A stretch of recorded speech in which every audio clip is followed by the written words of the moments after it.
삶과 죽음은 우리가 살면서 떨어질 수 없는 개념입니다. 오히려 이 삶을 표현하는 방법이 죽음이기도 합니다. 어떠한 사람은 오늘 하루를 살아간다고 표현하지만 또 어떠한 사람은 오늘 하루 죽음을 향해 한 걸음 다가간다고 표현하기도 합니다. 그리고 옛적부터 죽음은 누구나 두려워했습니다. 중국의 진시황, 그리고 고대 메소포타미아 신화의 길가메시, 모두 세상을 호령한 영웅이었지만 죽음을 두려워했고 피하려 노력했습니다. 지금도 마찬가지인 것 같습니다. 사람들은 죽음을 피하려고 노력하고 있으며 앞으로도 멈추지 않을 것만 같습니다. 그런데 오늘 말씀은 죽음을 초월하는 바울의 고백이 등장합니다. 우리의 상식, 이 세상의 상식이 전혀 통하지 않는 이 바울의 고백, 어떻게 생각하십니까? 오늘 말씀을 통해 그 이유를 찾아보고 그것을 통한 은혜를 누려보려고 합니다. 바울은 이제 현재의 상황과 미래에 닥칠 일을 더 깊게 빌립보 교인들과 나누게 됩니다. 먼저 19절을 보면 이것이 너희의 간구와 예수 그리스도의 성령의 도우심으로 나를 구원에 이르게 할 줄 아는 고로 이렇게 말합니다. 19절을 보면 나를 구원에 이르게 할 줄 아는 고로 앞에 예수 그리스도의 성령의 도우심으로 이 표현을 주목할 필요가 있습니다. 빌립보서는 옥중서신으로 편지를 쓰고 있는 바울의 현실 역시 감옥에 갇혀 있었습니다. 그렇다면 그가 말하는 구원이란 무엇일까요? 감옥에서 석방되는 것일까요? 그러한 주장도 있지만 저는 그렇게 생각하지 않습니다. 바울은 예수 그리스도의 성령의 도우심이라고 분명하게 말하고 있습니다. 우리는 성령님의 내주하심으로 예수님이 이루신 의가 우리에게 전가된 것입니다. 성령님이 없다면 구원 자체가 이루어지지 않는 것입니다. 그리고 바울은 성령님의 도우심으로 나를 구원에 이르게 한다고 말하고 있습니다. 옛날 로마 시대 사람들이 생각하는 죄수의 구원은 감옥에서 풀려나는 것일지 모르겠습니다. 그러나 바울은 죄수임에도 그에게 구원은 석방이 아니었습니다. 바울은 자신이 어떠한 상황인지 중요하지 않았습니다. 왜냐하면 바울에게 구원은 성령님의 도우심으로 반드시 이루어지는 것이기 때문입니다.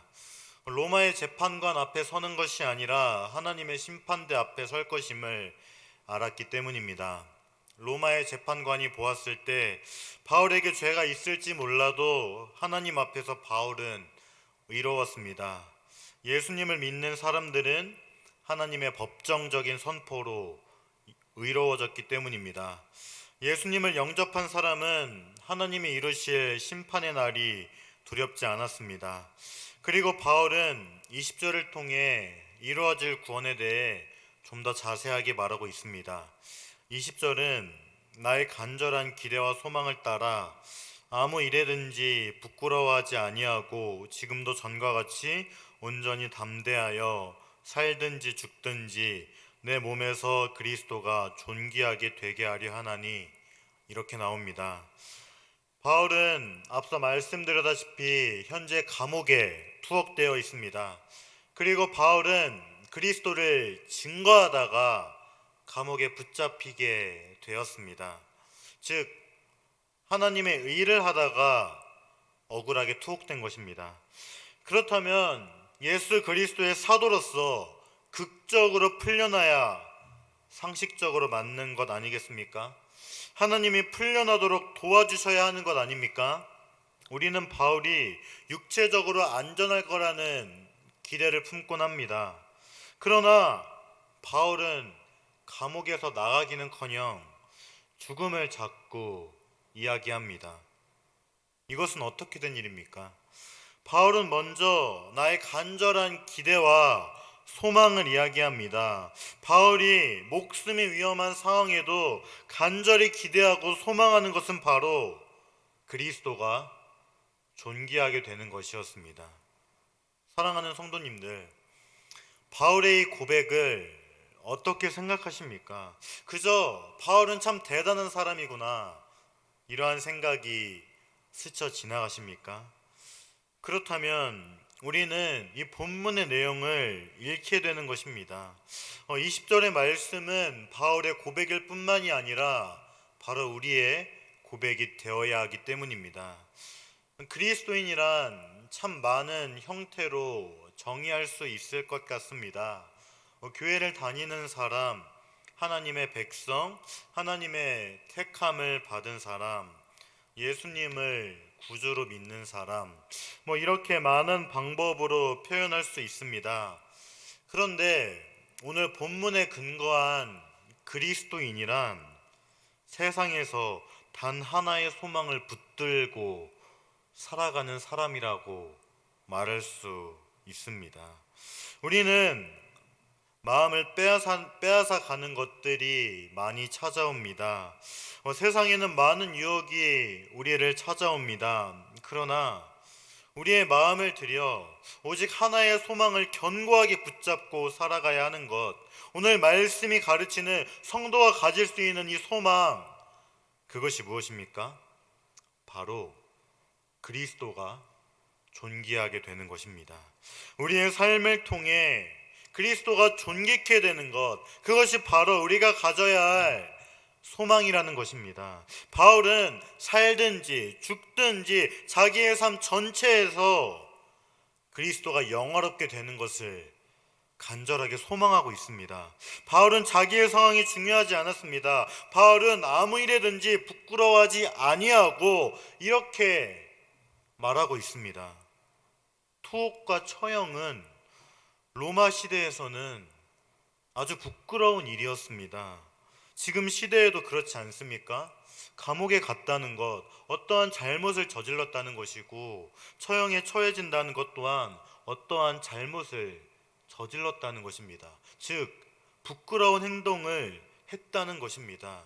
그러나 바울에게는 이 감옥에 갇혀 있다는 것이 하나도 부끄럽지 않았습니다. 전혀 개의치 않았습니다. 그는 오히려 하나님의 법정 앞에서 부끄럽지 않기를 원했습니다. 그것을 통해서 살든지 죽든지 그리스도를 존귀하게 되게 하려 한다고 고백하는 것입니다. 그리고 바울은 지금도 전과 같이 온전히 담대하여 이러한 표현을 사용합니다. 감옥 안에 갇혀 있고 여러 제약을 받고 있지만 이전에 자유로웠던 몸이었던 때와 똑같이 담대함을 말하고 있습니다. 현재 상황에 구애받지 않는 것입니다. 자기의 처지, 형편, 이러한 것들은 바울에겐 아무런 의미가 없었습니다. 살든지 죽든지 그리스도가 존귀하게 되기를 간절하게 바라고 있는 것입니다. 바울은 지금 상황이 전혀 상관없을 만큼 살아도 죽어도 예수님만 존귀하게 되기를 간절하게 바라는 것입니다. 예수님이 높아지고 예수님이 드러나고 예수님만 좋아하신다면 자기가 어떻게 되든지 아무런 상관이 없는 것입니다. 살아도 좋고 죽어도 좋은 것입니다. 주님이 싫어하신다면 무엇이든지 멈추었습니다. 주님이 좋아하신다면 무엇이든지 하기를 원했습니다. 어떠한 대가를 지불하더라도 두려워하지 않았던 것입니다. 바울에게 목숨은 그렇게 중요하지 않았던 것입니다. 그렇다면 여러분들은 왜 바울이 이렇게까지 고백할 수 있었다고 생각하십니까? 바로 사랑 때문이었습니다. 바울은 왕이신 메시아 예수 그리스도와 사랑에 빠졌던 것입니다.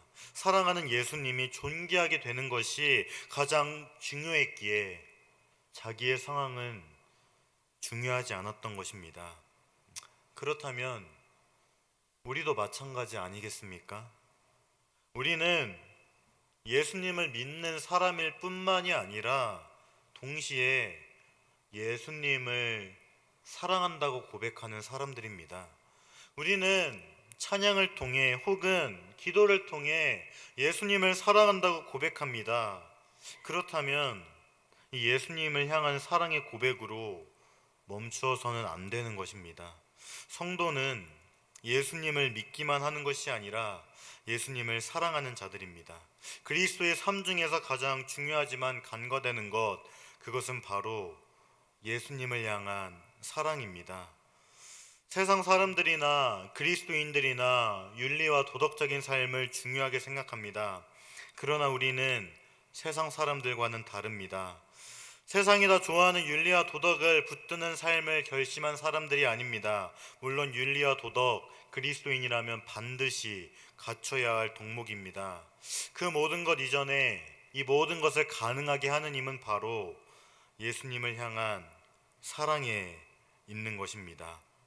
우리는 예수님을 사랑하기에 예수님의 말씀대로 살아가는 것이고 예수님의 존귀하게 되심을 간절하게 바라게 되는 것입니다. 사랑하는 여러분, 우리가 사랑에 빠지면 어떻게 됩니까? 그 대상에게 집중하게 됩니다. 자기 중심에서 벗어나게 됩니다. 그 사람의 행복이 자신의 행복이 되는 것입니다. 사랑은 언제나 모든 것을 그 사람에게 집중시키는 힘을 우리에게 가져다 주는 것입니다. 우리가 예수님을 믿고 사랑한다면 우리의 생각에, 계획에, 말에, 행실에, 모든 삶에서 예수님의 존귀하게 되심을 소망해야 하는 것입니다. 예수님을 위해 살고 예수님의 의에 살고 예수님이 우리의 삶의 주인이 되는 것, 이것들 모두가 예수님을 사랑하는 성도들의 모습입니다.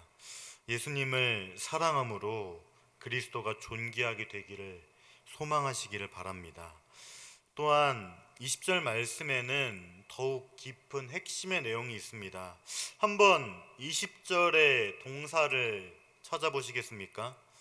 첫 번째로는 부끄러워하지 아니하고가 있습니다. 그리고 두 번째로는 존귀하게 되게 하려 하나니, 이렇게가 있습니다. 이 부분을 한국어로 보면 잘 보이지 않지만 헬라어로 본다면 이 문장은 수동태로 되어 있습니다. 이 수동태란 자신이 하는 것이 아니라 남에 의해 당하는 것입니다. 바울에게 부끄러워하지 아니한다와 자기 몸에서 그리스도를 존귀하게 하는 것은 자기의 결심이나 노력으로 가능한 것이 아니었던 것입니다. 한번 우리들의 삶을 돌아보시기 바랍니다.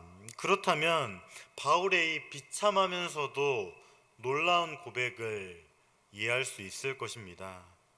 우리도 항상 말씀처럼 말씀대로 살아가고 싶어 합니다. 우리도 이 세상 앞에서 부끄러워하는 것이 아니라 하나님 앞에서 부끄럽지 않기를 간절히 바랄 것입니다. 우리도 누구보다 우리의 삶을 통해서 예수 그리스도가 존귀하게 되기를 간절하게 바랄 것입니다. 그리스도가 영광 받으시는 삶을 누구보다 간절히 바랄 것입니다. 그런데 그것이 정말 마음대로 됩니까? 정말 마음대로 되셨습니까? 이루셨습니까? 성취해 보셨습니까? 누구도 자신 있게 대답할 수 없습니다. 바울도 마찬가지였습니다. 바울 자신의 한계와 아픔을 알고 있는 바울은 20절의 주요 동사를 수동태로 표현하고 있습니다. 바울도 살든지 죽든지 그리스도가 존귀하게 되는 것을 원했지만 여러 번 실패했고 좌절하고 넘어졌기에 그 간절함을 수동태로 표현하는 것입니다.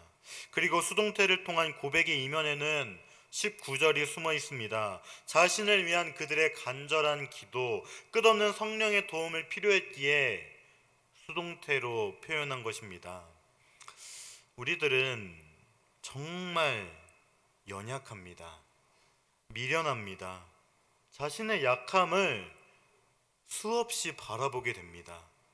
그렇기에 자신이 바라는 이 소망을 수동태로 고백하면서 우리가 믿고 의지하는 주님을 붙드는 것입니다. 자신은 어떠한 능력도 없는 연약한 사람인 줄 알지만 성령님의 도우심으로 성도님들의 귀한 기도를 통해 한 가지 소망을 붙들려 평생의 경주를 완성하는 구원을 이루는 것이 바로 성도인 것입니다. 그리고 한 소망을 따라 사나 죽으나 예수님 때문에 무엇을 하든지 하지 않든지 예수님 때문에 이 고백이 될 때 어떻게 됩니까? 21절처럼 이는 내게 사는 것이 그리스도니 죽는 것도 유익함이라, 이 고백이 나타나게 되는 것입니다. 예수님을 담아내는 일들이 일어나는 것입니다. 삶 전체에서 예수 그리스도가 중심이 됩니다. 이는 바울 안에 바울 자신이 사는 것이 아니라 예수님을 위해 몸을 버리신 그리스도께서 사신다는 것입니다. 그리스도께서 그 몸 안에 살아계심으로 영이 주는 생명을 갖고 살아간다는 것입니다. 이것으로 끝나지 않습니다. 바울이 사는 동안 그리스도가 이루신 부활의 능력을 알고 그분의 죽으심을 본받으며 살아가게 된다는 것입니다. 그렇기에 삶이 지나 부활하신 그리스도와 연합되기에 죽는 것도 유익하다, 이렇게 고백할 수 있는 것입니다. 이것은 자존감을 잃고 죽을 만큼 낙담하여서 가능한 한 빨리 이 생에서 떠나기를 갈망하는 죽음에 대한 동경이 아닙니다. 이것은 이미 누리고 있는 그리스도의 부활에 연합한 삶이 완성한다는 뜻이며 삶과 죽음 간에 있는 연속성을 강조한다는 말입니다. 그리고 23절을 보면 내가 그 둘 사이에 끼었으니 차라리 세상을 떠나서 그리스도와 함께 있는 것이 훨씬 더 좋은 일이라 그렇게 하고 싶으나, 이렇게 말하고 있습니다. 여기에서 바울은 세상을 떠나서 그리스도와 함께 있는 것이 훨씬 더 좋은 일이라고 고백합니다. 바울의 이 표현 또한 마찬가지입니다. 고통스러운 이 시대를 벗어나고 싶은 마음이 아닙니다. 죽어서 이 몸을 떠나고 그리스도와 함께 있는 것이 훨씬 더 좋다는 의미입니다. 오히려 그렇게 선택하고 싶다는 말입니다. 그저 죽음 뒤에 있을 예수님과의 영원한 사귐, 바울이 그토록 사랑했던 예수님과의 풍성한 교제를 간절하게 바랐던 것입니다. 사랑하는 성도님들, 우리가 늘 주님께 집중하고 주님을 생각하고 주님을 향한 한 가지 소망을 갖고 살아갈 때 우리의 눈이 열립니다. 생명과 썩지 아니할 것을 드러내신 예수님, 부활하심으로 사망의 권세를 깨뜨리고 부패하고 썩어 들어가는 이 땅에 생명과 썩지 아니함을 드러내신 영원한 생명이신 예수님이 보이게 되는 것입니다. 그리고 사망이 끝이 아니라 새로운 시작인 것을 깨닫게 됩니다. 죽음에 대한 관점이 달라집니다. 이 세상은 죽음이 끝이라고, 마지막이라고 생각합니다. 마지막이라 생각하기에 그 마지막을 끝내지 않으려고 발버둥칩니다. 그러나 예수님을 믿고 사랑하는 우리는 다른 것입니다. 죽으면 끝나는 것이 아닙니다. 죽음은 마지막이 아니라 새로운 시작이 되는 것입니다. 이 땅에서는 절대 누릴 수 없었던 우리가 진정 사랑하는 그 예수님과의 더욱더 친밀한 교제가 시작되고 더 풍성하게 누리게 되는 것입니다. 예수님이 다시 오실 때 완성될 그 하나님 나라에서 새로운 영과 육으로 풍성한 사귐이 있다는 것입니다. 바울은 이것을 분명하게 알았기에 그래서 내게 사는 것이 그리스도이기에 그리스도가 존귀하게 된다면 자신에게 죽음도 유익이다. 이렇게 고백할 수 있었던 것입니다. 죽음이 무엇입니까? 삶의 마지막입니까? 아니면 영원한 교제로 들어가는 시작입니까? 세상 사람들은 죽음을 피하기 위해 온갖 방법을 다 동원합니다. 왜냐하면 이 세상에서 이런 것들이 너무나도 많고 너무나도 아깝기 때문입니다. 세상에서 누릴 것들이 아직도 너무나도 많이 남았기 때문입니다. 세상 사람들은 자신이 쌓아올린 재력, 지위, 명예 이러한 것들을 계속 누리고 싶어 합니다. 세상 사람들은 쾌락을 탐닉하며 영원히 채워지지 않을 이 갈증을 해결하기 위해 살아가고 있습니다. 옛날부터 지금까지 이것은 달라지지 않고 계속되고 있습니다. 하지만 바울은 달랐습니다. 오히려 죽음이 자신에게 유익이라고 말합니다. 왜냐하면 정말 자신이 사랑하는 그 예수님과 영원한 사귐이 시작될 것을 알고 있었기 때문입니다. 자기의 죽음으로 그리스도가 존귀하게 된다면 죽음도 마다하지 않았습니다. 죽음 후에 있을 예수님과의 풍성한 사귐을 기대했습니다.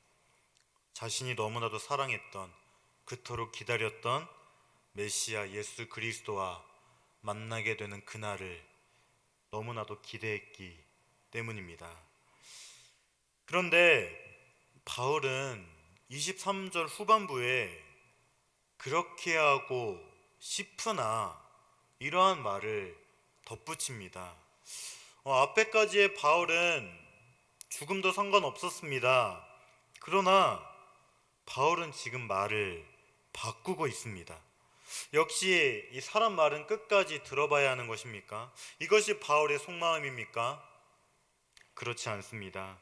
24절에서 바울은 내가 육신으로 있는 것이 너희를 위하여 더 유익하리라 이렇게 말하고 있습니다. 바울은 자기의 일만 생각한다면 오히려 죽어 예수 그리스도와 함께 있는 편이 훨씬 더 좋았겠다고 고백했습니다. 하지만 빌립보 교인을 생각하는 바울은 살아서 그들의 영적 성장과 믿음의 기쁨을 더하여 그들에게 유익을 주는 것도 좋은 선택이라고 고백합니다. 바울이 이렇게 고백할 수 있었던 이유, 그 또한 예수님을 사랑했기 때문입니다. 바울은 예수님께 사명을 받았습니다. 예수님은 바울에게 이방인의 사도라는 사명을 맡기셨습니다. 예수님께서 바울에게 주신 사명은 아직 끝나지 않았던 것입니다. 바울은 사랑하는 예수님께서 그것을 맡기셨기에 그것을 감당하기 위해 그토록 사랑하는 예수님과의 만남을 잠시 뒤로 내려놓은 것입니다. 예수님을 향한 바울의 사랑은 이기적이지 않았던 것입니다. 자기가 원하는 것을 내려놓고 사랑하는 그 예수님이 자신에게 원하는 것이 먼저였던 것입니다. 바울이 예수님을 만나는 일은 원하고 또 원했던 일이었습니다. 하지만 예수님이 바울에게 원하는 것이 바울에게는 더 먼저였던 것입니다. 바울이 세상에 남아 빌립보 교인의 믿음을 성장시키는 것이 예수님의 뜻이었고 예수님께서 맡기신 사명이었습니다. 이렇게 오늘 말씀은 바울은 감옥 속에서 죽음의 위협에 직면해 있지만 오히려 기뻐하고 소망하는 것을 볼 수 있습니다. 결국 하나님 앞에서 구원받고 부끄러움 당하지 않을 것을 확신했기 때문입니다.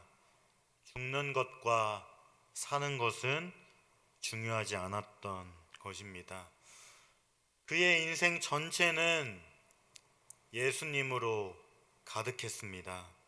바울은 재판을 앞두고 기대하고 소망했던 것은 사랑하는 예수 그리스도의 존귀함이었습니다. 그에겐 예수 그리스도가 존귀함을 받는 것이 가장 중요했고, 죽음조차도 예수님을 만난다는 그 소망 때문에 두려워하지 않았던 것입니다.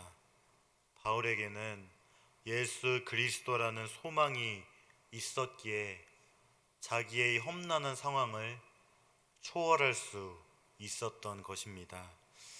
그렇다면 사랑하는 성도님들, 여러분들에게는 소망이 무엇입니까? 우리의 삶을 가득 채우는 소망이 도대체 무엇입니까?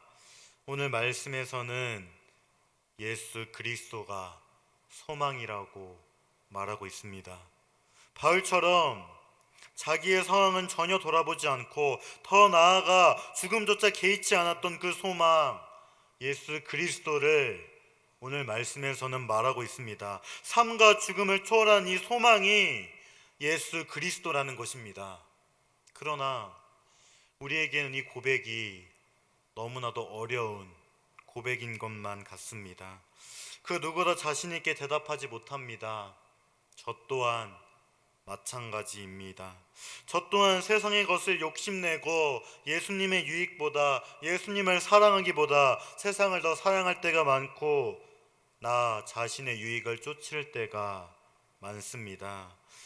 재산, 부, 명예, 권력, 힘, 지식, 이러한 것에 소망을 두며 살아가는 제 모습을 저 또한 발견하게 됩니다. 이러한 것들이 자신을 유익하게 하리라 생각하며 평생을 쫓아 살아갑니다. 예수님이 아닌 다른 것들이 나의 소망이라고 생각하며 살아가게 됩니다. 그런데 이 잘못된 소망이 우리에게 죽음을 두려워하게 만드는 것입니다. 죽음인 끝이 아니라 새로운 시작인 것을 알고 있지만 쉽게 포기하지 못하게 만드는 것입니다.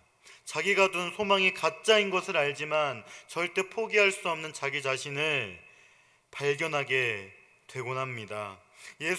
예수님과의 풍성한 교제가 이 세상 어떠한 것이 줄 수도 없는 기쁨을 가져다 준다는 것을 알고 있음에도 자꾸 이 세상에 미련을 두고 살아가는 저의 모습을 발견하게 됩니다.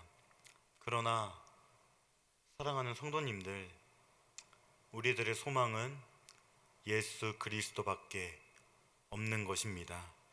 그리고 예수 그리스도라는 소망은 삶과 죽음을 초월하는 소망입니다. 예수님이 우리에게 주시는 기쁨은 말로 표현할 수 없습니다. 어떠한 것으로도 대체할 수 없는 소망이 바로 예수 그리스도인 것입니다. 우리가 진정 사랑하는 예수님만이 우리의 소망이 되면 어떻게 되는 것입니까? 예수님 중심의 사람이 되는 것입니다. 예수 그리스도의 존귀가 가장 중요하게 되며 예수님의 뜻이 이루어지기를 간절히 바라게 됩니다. 자기의 상황은 중요하지 않게 되는 것입니다. 심지어 삶과 죽음도 초월하게 되는 것입니다. 사랑하는 성도님들, 우리의 소망은 예수 그리스도밖에 없습니다. 우리 죄를 대속하시기 위해 십자가에 피 흘려 죽으신 예수 그리스도만이 우리의 소망입니다. 예수 그리스도가 존귀하게 되는 것이 우리의 소망이 되고 예수님과의 사귐이 기대되기에 죽음 또한 두려워하지 않을 수 있게 되는 것입니다. 사랑하는 여러분, 우리는 삶을 살아가면서 좋아 보이는 것들, 자신을 빛나게 해줄 무언가, 세상에 의지할 수 있는 어떤 것, 그러한 것을 소망에 두고 살아가지만 그것은 우리의 소망이 될 수 없습니다. 만약 이 세상이 우리의 소망이 된다면 우리는 죽음을 두려워할 수밖에 없습니다. 그러나 예수님이라는 소망이 있다면 우리는 이 죽음 또한 뛰어넘을 수 있는 것입니다. 우리가 어떠한 상황에 있더라도 기뻐할 수 있는 것입니다. 절망 가운데 있더라도, 슬픔 속에 있더라도, 어려움에 있더라도 우리에겐 소망이 되신 예수님이 있기에 기뻐할 수 있는 것입니다. 우리의 구원자 예수 그리스도만이 우리의 소망입니다. 이 말씀이 성도님들의 마음속에 스며들기를 바랍니다. 그래서 예수님만을 소망하며 살아가는 여러분들이 되기를 주님의 이름으로 간절히 소망합니다. 말씀을 기억하며 기도하겠습니다. 오늘 말씀에서 우리의 소망을 말해줍니다. 바울에겐 그리스도가 존귀하게 되고 그리스도와 함께 있는 것을 바랬습니다. 심지어 감옥에서 풀려나는 것조차도 그리스도를 소망했기 때문입니다. 다른 어떠한 것도 바라지 않았습니다. 지금 이 시간 세상 어떠한 것보다도 예수님과의 영원한 교제를 꿈꾸게 하여 주소서. 세상 어떠한 것보다도 예수 그리스도를 사랑하게 하여 주소서. 현재 상황에 좌절하는 것이 아니라 영원한 하나님 나라에 소망을 두게 하소서. 이러한 기도 제목으로 다 함께 기도하겠습니다.